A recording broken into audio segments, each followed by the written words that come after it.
Hey you curious hunt, I am Scythe and I am here to give you my essay on what it means to be Alterhuman. Let's tackle it together.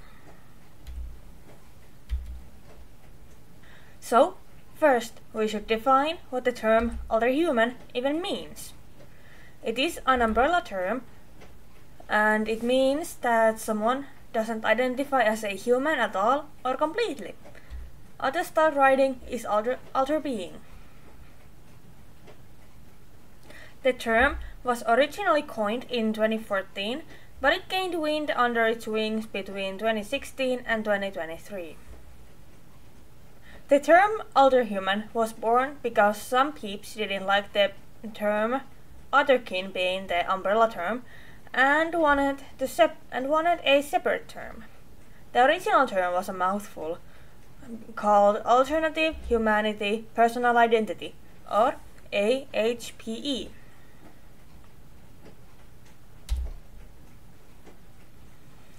Before we can focus on Alterhumanity though, let's define what it means to be a human. In other words, the common human experience. For most humans, the experience is fairly similar. They identify as a human and nothing else. Your body is who you are at the very base level. All the mechanics and functions of who you are, counting in on the feelings human bodies have. The most important thing is that you feel correct or semi-correct in your body you were given at birth, when removing facts like gender, race, societal concepts. So, even if you are trans, that alone doesn't make you Alterhuman.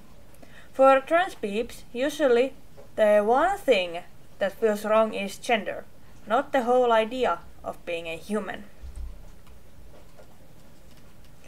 Though, one could argue that there is something in between the common human experience and being trans and having a gender that correlates to a non-human concept of gender, like being robot gender. Some religions and spiritualities might include reincarnation, but those who follow such spiritualities may not feel they fit into this category. So, let's disclose what identities count as Alterhuman. There is therianthropy, which means identifying as a non-human animal. Phytanthropy, that means you identify with or as a plant.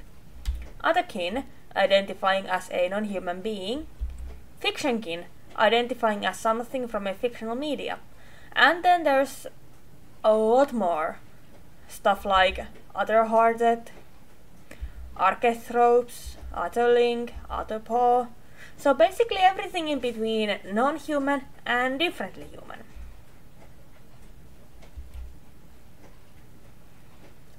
So, let's go over therianthropy a little bit deeper. It has multiple subtypes, but the main thing is that you identify as a non-human animal.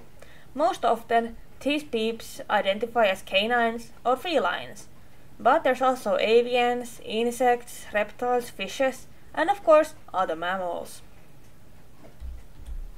It's not roleplay, and it doesn't equal being a furry. It's not kids' make-believe or anything, it's a real identity. If you were to ask 10 Therians what it means, you would get at least 30 different answers that all range from genetics to metaphysics to theology and psychology and the mix and match of everything in between. And talking about views on therianthropy, here's mine. To me, being a Therian is a grand experience of identifying as a non-human animal. That meaning you identify as an animal of some kind that is not human. It's not that much more complex.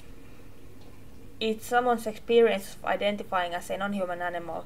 And to me, personally, it means that you identify as something like that.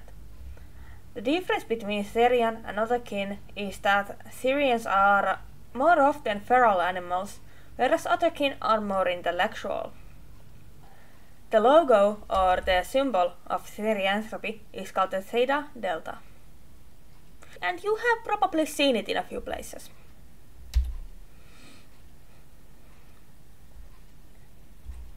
And then there's Otterkin, which encompasses pretty much everything else.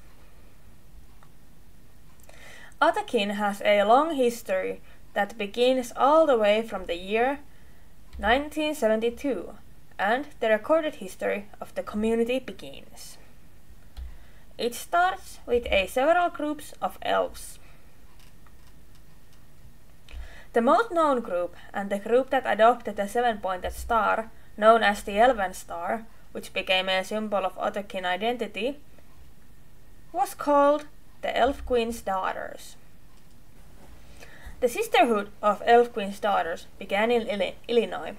One was from Chicago and the other was from southern Illinois.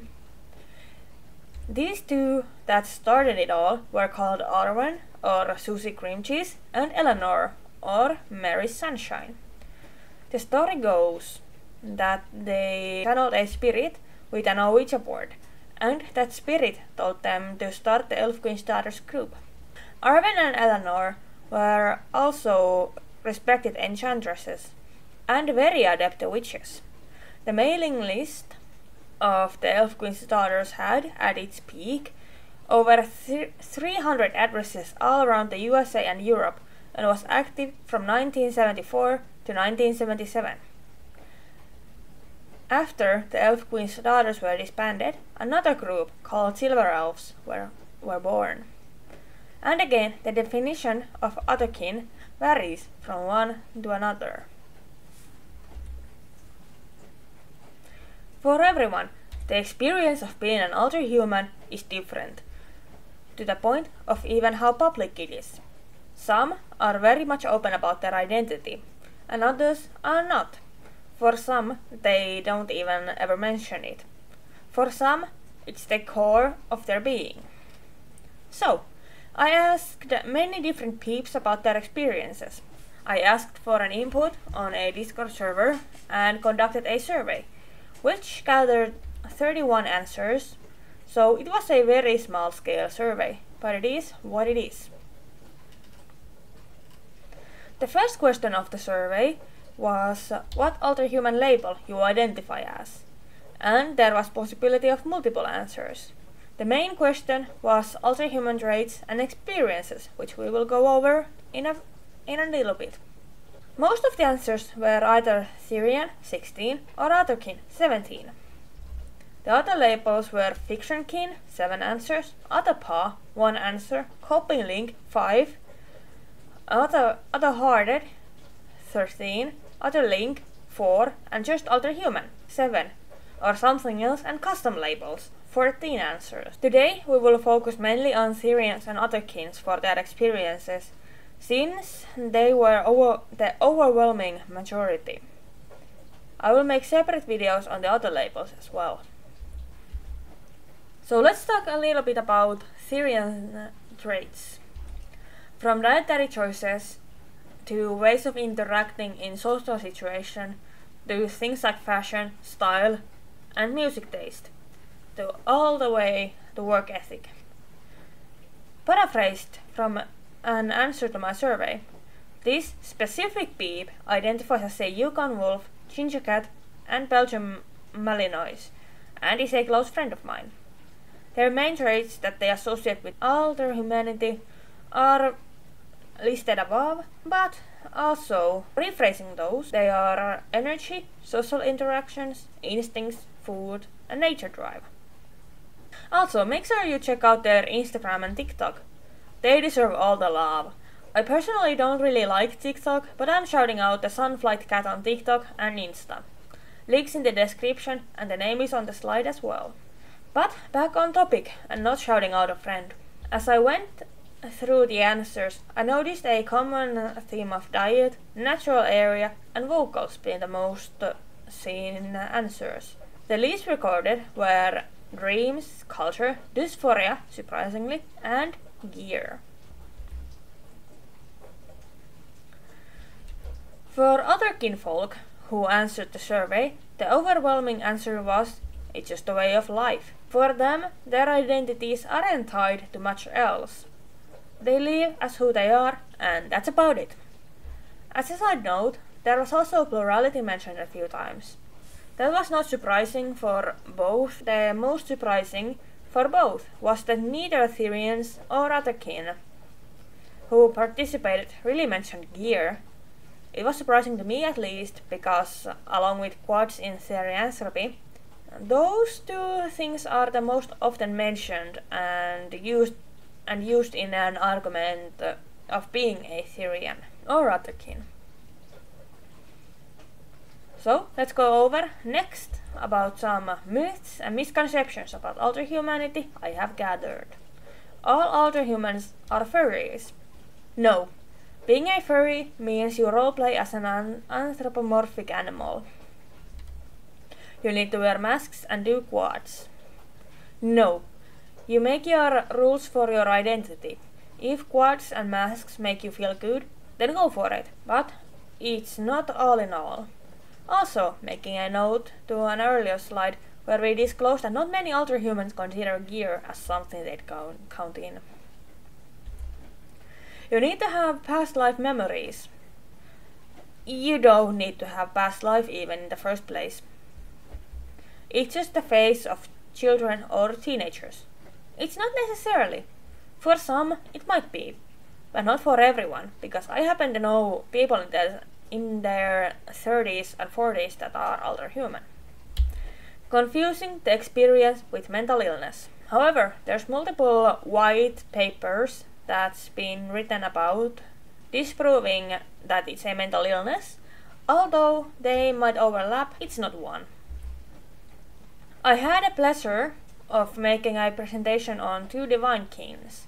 I'm also in the process of making one from 2 different experiences of being a dragon. I will go in more greater detail in their own episodes, but here's a small sneak peek. The 2 divines that have very similar experiences. Their traits include being able to create whole worlds with hyperphantasia and being able to care and not care on a whim.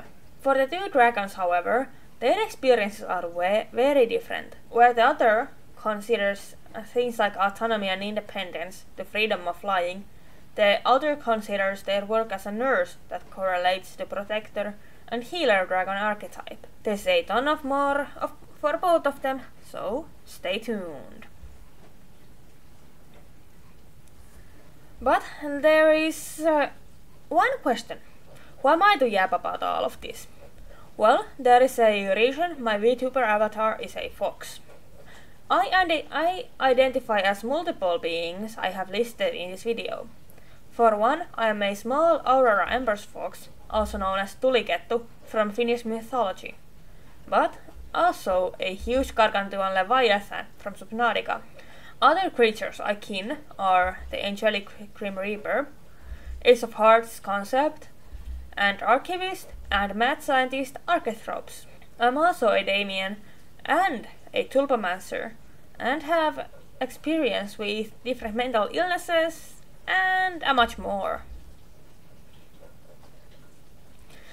But that's all from me today. If you have any sticks, stones, thorns or roses, please give me. This has been Scythe and Serpent, and I'm gonna catch you later.